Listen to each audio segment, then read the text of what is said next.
Let George do it. One Against a City. Another adventure of George Valentine. Personal notice. Danger's my stock and trade. If it comes out trouble, dead end, no matter which way, you got a job for me, George Valentine. Write full details.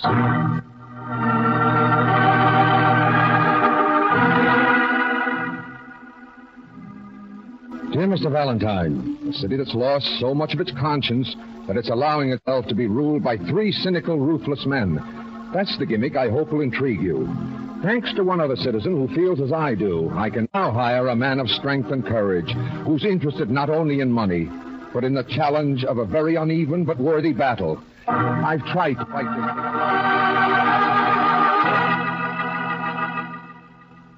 Tried to fight this thing alone, me and my puny one-cylinder newspaper.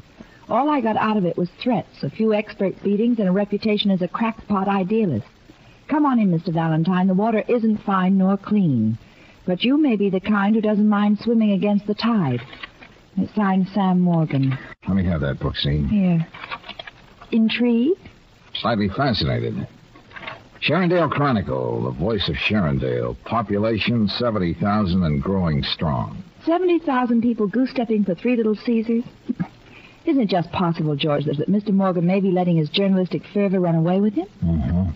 But what about the mayor, the guardians of the law, the rest of the men of goodwill? Well, that's what makes it so fascinating, Angel. Oh, okay. When do we pack and go to meet this crusading editor? I'll hop the first train to Sharondale. Since we may be gone for a while, you better clean up a few details here and mosey along later. Okay. Check in at the biggest hotel, Brooksy, and I'll be in touch with you.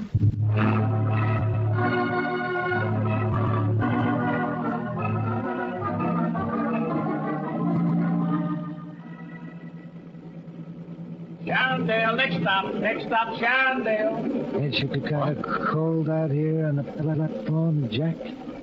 I'm getting off as soon as the train stops. You don't say so, Jack. Hey, now look, Buster, there's something about you I don't like. So don't make me take you apart to find out what it is.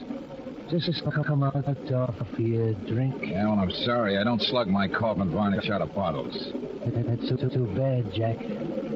Because I brought this bottle special for you. Hey, look, what are you trying to do?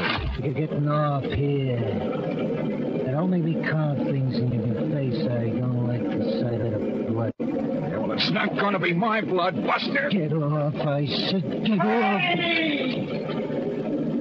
Happy landing, Jack. And stay out of Sharondale.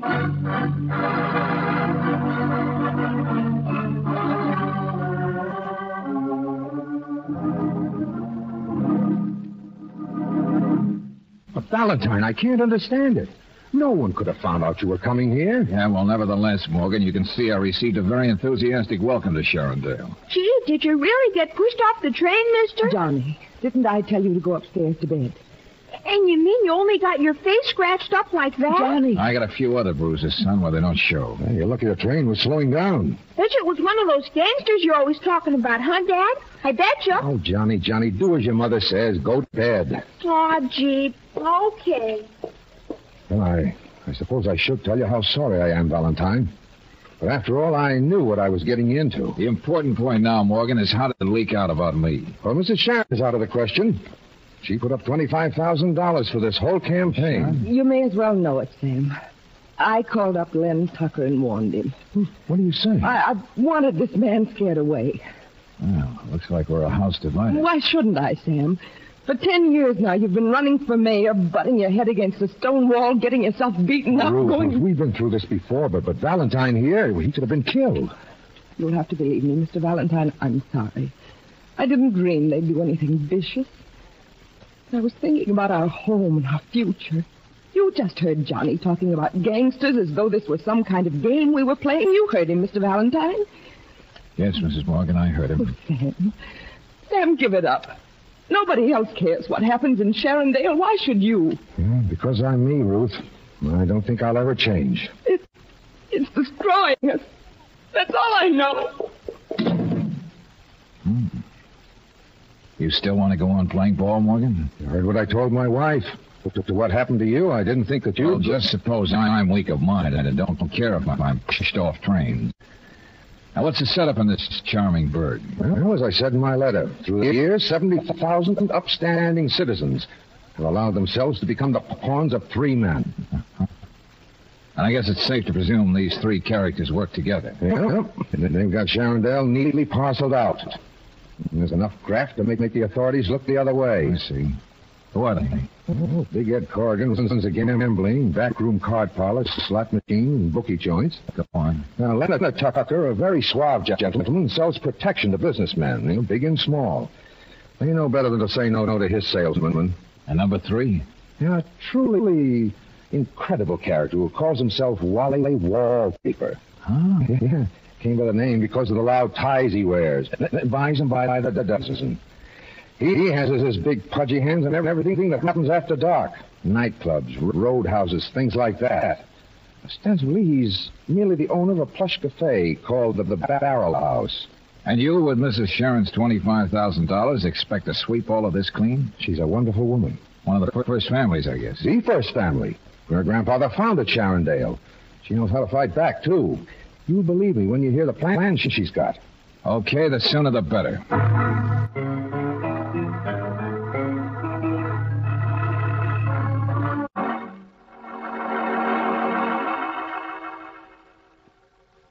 Have you got it straight, Brooksy? Yes, George. I'm not supposed to know you from a hole in the wall. That's right. In fact, if you see any holes in the wall that even faintly resemble me, don't look that way. Sharondale's Crime Incorporated knows I'm here, and you can bet they'll try to keep on my tail. Well, just how do I promote a job in that honky-tonk, the Barrel House? Well, Brooksy, I understand the quaintest character since Dracula was a boy runs the joint. He glorifies in the name of Wally Wallpaper. Huh? Yeah. From all descriptions, Wally fancies himself a ladies' man. So, you're a lady. Use your own discretion. Try to get a job as a hat check girl, or in the chorus, or behind a cigarette tray. I'll tell you why later. Ours is not to reason why. Ours is to go and meet Wally Wallpaper. But just one thing, sweetie. If we're supposed to be total strangers, how do we communicate with each other? By thought waves? Well, I'm not going to call you at the hotel anymore. They may trace the call. Yeah. But tomorrow, exactly at noon, I'll be making a call on the one and only telephone booth in the cigar store at the depot. Now, you be the annoyed young lady who can't wait for me to get through. Pick it up from there. Okay. But be careful, darling. You happen to be one stranger who's good for me. Well, that puts me in the glass with fresh vegetables. But don't you worry, Angel. I'll be all right. But I may even see a glimmer of hope for the home team after I talk to Mrs. Sharon.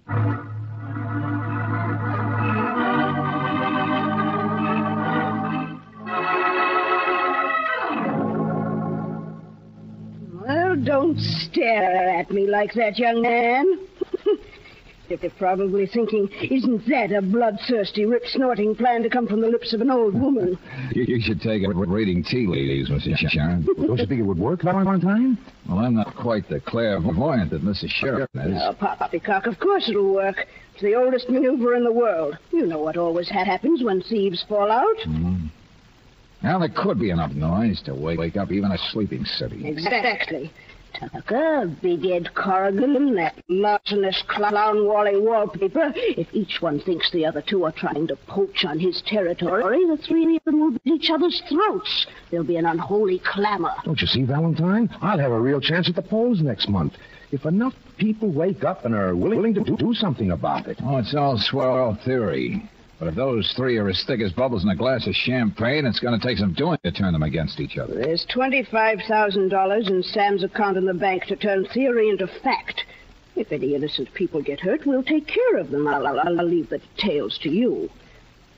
Okay. Let's give it a whirl. Good. I like you, young man. You're a fighter. Yeah. And I got some interesting scars to show for it. I'm the last of the Sharons. I want to see this a clean city before I die. That isn't too much for an old woman to hope for, is it? Oh, don't get up, Mrs. Sharon. That's probably the Chronicle trying to get me. Hello? What's that, Ruth?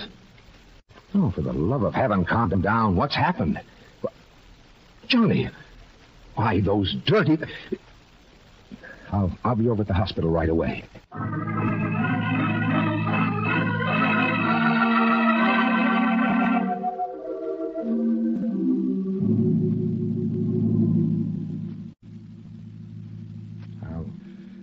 never let anything like this ever happen to you again, Johnny.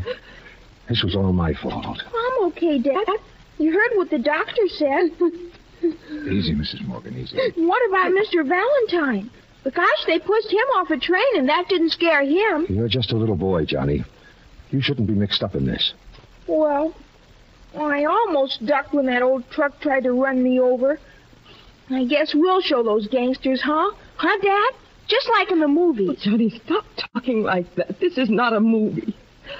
Oh, when I think how close you came. Ruth, let's go out in the hall. Anything you want, Johnny, you just tell the nurse. Sure thing, Dad. So long, kid.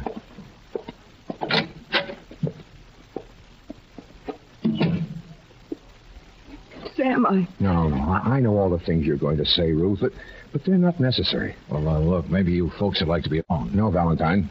This concerns you, too. Let me have a full bill of your fee, and, well, we'll call it quits. I know when I'm licked. Oh, Sam, that isn't what I was going to say. What? You fought too hard and long for what was right. If those men could do something like this, they're capable of anything. This is our home, our town. It's up to us, and others like us, to clean it up. Oh, but Johnny... It's because of Johnny that I finally understood. Valentine. Save it, Morgan. I understand, too. This is open warfare now. And for one, I'm glad. No matter where it leads to.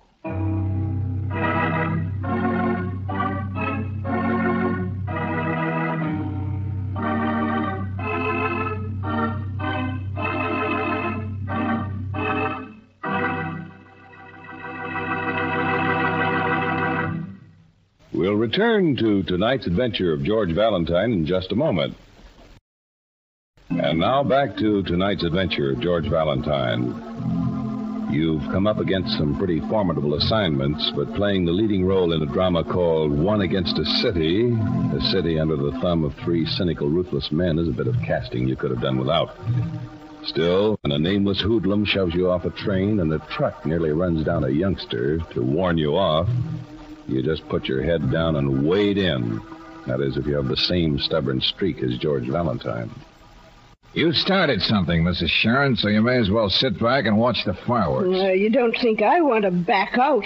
All I expect is a fighting chance against those leeches. I've found out there's always a fighting chance, Mrs. Sharon. By heaven, there has to be. Especially when there are people like the Morgans and like you on our side. The Morgans aren't letting anything scare them off, and Ernie Krantz only made you boiling mad when he nudged you off the train. Tell me something, young man. What's that? Have you decided on your first step? I'm working on a surprise for Wally Wallpaper. Good. Because I've got faith in my plan. Play them off against each other, that's it. I may be so old-fashioned to douse myself with lilac water every day, but I'm up to date enough to know how these modern James boys think and act. If you were 10 years younger, Mrs. Sharon, I'd put a musket in your hand. And if I were 10 years younger, I'd take it. Now, get along, young man. You're wasting time. Not wasting time, Mrs. Sharon. Just biding time.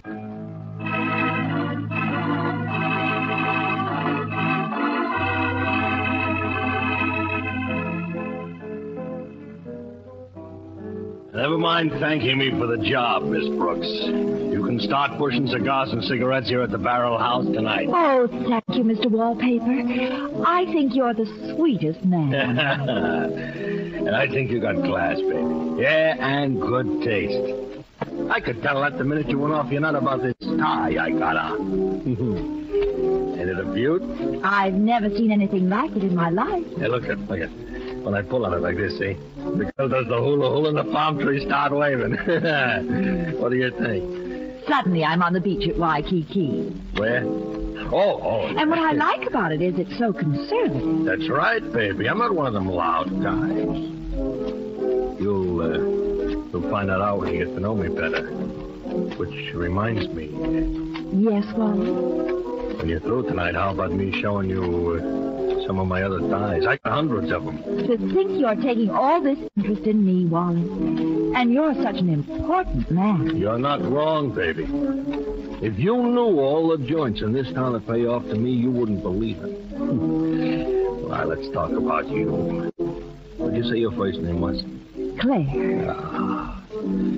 I'll have your picture painted on the tie with your name right under it. How do you like that, huh? Oh, that'd be wonderful. But just one thing. Sure, name it. Could you arrange to have me light up in the dark, too?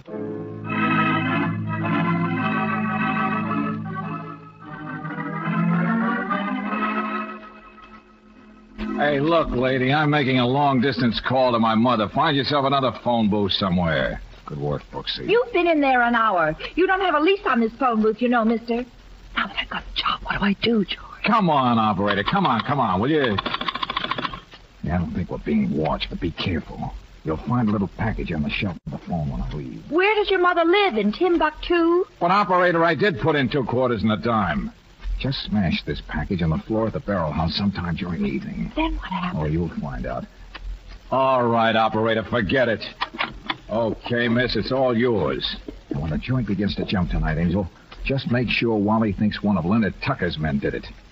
Well, I hope you're satisfied, lady. You came between me and my mother. Now I forgot what number I was going to call. Oh.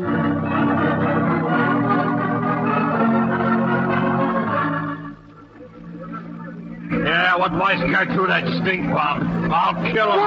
Wally, I saw who did it. Huh? I pointed him out to a waiter, and he said he was one of Leonard Tucker's men. Oh, that's the way it is, huh? Tucker's been wanting to move in on me for a long time. Okay, I'm just the boy to play rough. Are you crazy, mister? What are you going to do? See if you can guess. Those slot machines cost money.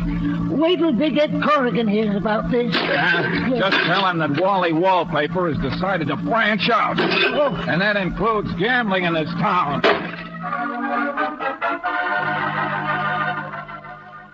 Now, please, Mr. Already I'm paying protection to Mr. Tucker. Forget it. From now on, you're paying off to Big Ed Corrigan. No, but Mr. Tucker, he will... Maybe this me. break through your front window will make up your mind. The 5 days it shook Sharondale. Valentine, you really blew the lid off. Well, I hope the reform mayor-to-be has his speech ready for the citizens' rally tonight. All I can think of now is those 3 vultures tearing each other apart. Hey, I like that headline you got in the Chronicle today, Morgan. Assemblyman proposes state investigation of conditions in Sharondale. 10 years I've waited for this, Valentine. 10 long, long years. You know, I'm glad for you. Well, we better keep our fingers crossed, Sam. See you later at your place.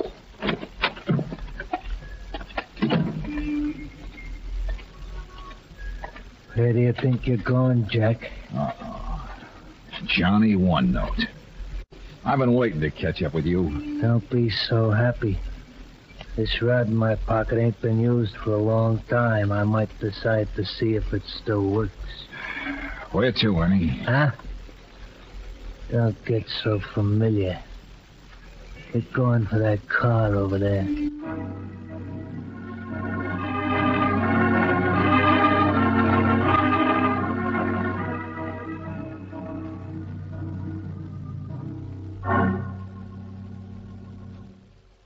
Valentine, if you don't stop fooling with that blindfold, Ernie's going to break a couple of your fingers. Why don't you boys stop playing cops and robbers? You got my future all planned. What difference does it make if I know where you brought me? I told you, Corrigan, this guy talks too much. Oh, so we have Big Ed among us. You've been pretty busy these last few days. Yeah, like a jet-propelled termite. Well, it's all over now. You got to decide what to do with you. Any ideas, Wally? Well, I'm all for Ernie taking him off our backs. Let him earn his dough. Yeah, one thing. Make it look like an accident. Okay, Tucker, if you want to cramp my style. I can make it so they find him laying out in a state road. He was jaywalking. Jaywalking? Remind me to give you a tie, Ernie. So the 3 masterminds finally learned how to add 2 and 2. Yeah, we think slow. Maybe we got quick tempers. But usually we see our own mistakes. All right, Ernie, take him out. Time to shuffle along, Jack. Wait a minute. For alleged big shots, you guys are certainly 3 14-carat suckers. Getting rid of me won't get you off the hook. You want to worry about the person who hired me, a very determined character. You mean Sam Morgan? You know Morgan is in hock up to his neck just trying to keep his newspaper going. Now, I'm talking about somebody who can buy and sell the 3 of you guys. Can't you see he's just stalling? Nah, let him talk. Who are you referring to, Valentine? The person in this room who insisted that you put this thing over my eyes so I wouldn't see. You don't need eyes to smell lilac water. Wally, take the blindfold off him. Hello, Mrs. Sharon. I see I've underrated you, young man. What is this? You made a very stupid mistake, Mrs. Sharon, when you mentioned Ernie's name the other day. I only knew him as another gunsel. How did you know his name? Unless you knew everything else that was going on, too. A very unhealthy pastime, Alyssa. Double-crossing your partners. Do you mind telling us why? Not that it's going to do you any good. Now, well, I'll tell you why. She arranged for you gentlemen to help her take over the town. But you pushed her in the background. And that's one thing a Sharon can't stand, especially in her own bailiwick. I don't see why you three mongrels should be so surprised. With you out of the way, I could find myself the kind of associates who'd realize that I own this town, even though I may need hired help to run it. Listen to her, will you? It's a wonder she don't pack around. Oh, shut up, Ernie. One more thing you underrated, Mrs. Sharon. That corny item, public indignation. The plan worked too well. You saw that Sharondale might go back to the people. Then you decided to backtrack, so things would at least stay as they are. So, that's why you rounded us up, Alyssa. Showed us we had the wrong idea about each other. Valentine out of the way, we never would have found out what you did. Clever of me, wasn't it? Too clever. Looks like I got 2 jobs to do. No, we can't afford for you to have all that fun, Ernie. The both of them get knocked off, too many things to tie up. Be too many questions. Now, what are we going to do? She ain't safe to have around. No. Alyssa will have to go. Why, you don't dare. An unfortunate accident right in your own home. You, Valentine, you're leaving town. Am I? You're too smart to hang around. You know there's nothing you can do. Won't be a piece of evidence against us. Take him on a train, Ernie, with you. There ain't gonna be no mistake, Corrigan, this time. Go on, do like you says. Come on, Jack. Good luck, young man. We may be seeing each other sometime.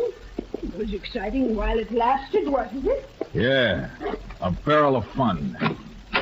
Especially for all the innocent bystanders. Outside, Jack, outside. Hey, now look, Ernie, you're seeing me off. And I'm glad to get out of this town, see? So take that small howitzer out of my back, will you? You don't know how lucky you are. I'm just getting lucky, Buster, because you're getting careless. You are! You had a lot more than that coming to you, Ernie. But that's where you're lucky. I don't have the time.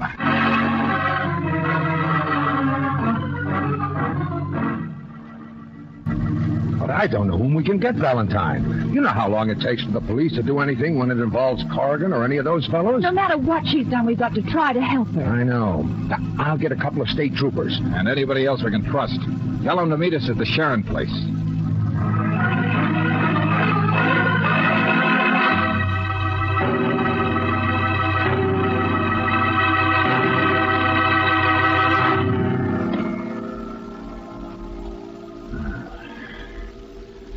They didn't waste any time getting here. George, this is horrible. Yeah.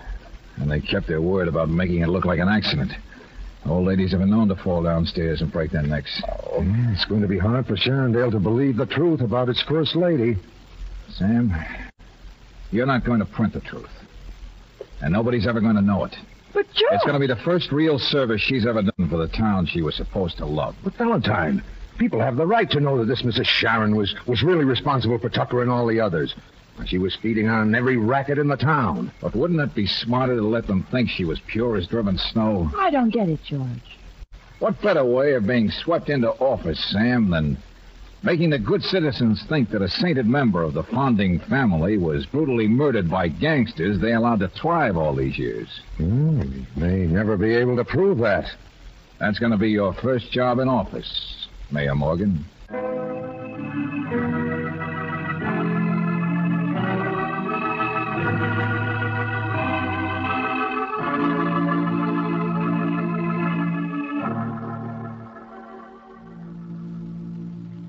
Well, goodbye, Johnny. Take care of yourself. I wanted to ask you something, Mr. Valentine. If Dad gets to be mayor, Can he make me deputy sheriff or something so I could carry a gun? You better not let your mother hear you say that. You ought to be thinking of your schoolwork and keeping out of trouble. You sweet on her, Mr. Valentine. I guess you could call it that. Can't be much fun. Having a girl who's always trying to keep you out of trouble. Now, look here, Oh, Johnny. as a matter of fact, kid, I have all I can do to keep her from getting into trouble before I do. Honest? Gee, you better hurry up and marry her before somebody else gets her. Love that boy.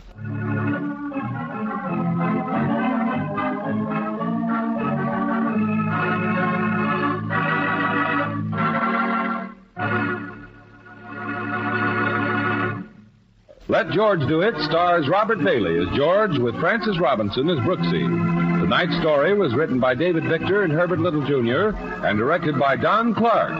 Also heard in the cast were Hal K. Dawson as Morgan, Virginia Gregg as Mrs. Morgan, Jerry Farber as Johnny, Miriam Wolfe as Mrs. Sharon, Larry Dobkin as Wally, Ed Begley as Corrigan, and Bob Dryden as Ernie. The music is composed and presented by Eddie Dunstetter, your announcer, John Heaston. Listen again next week, same time, same station, to Let George Do It.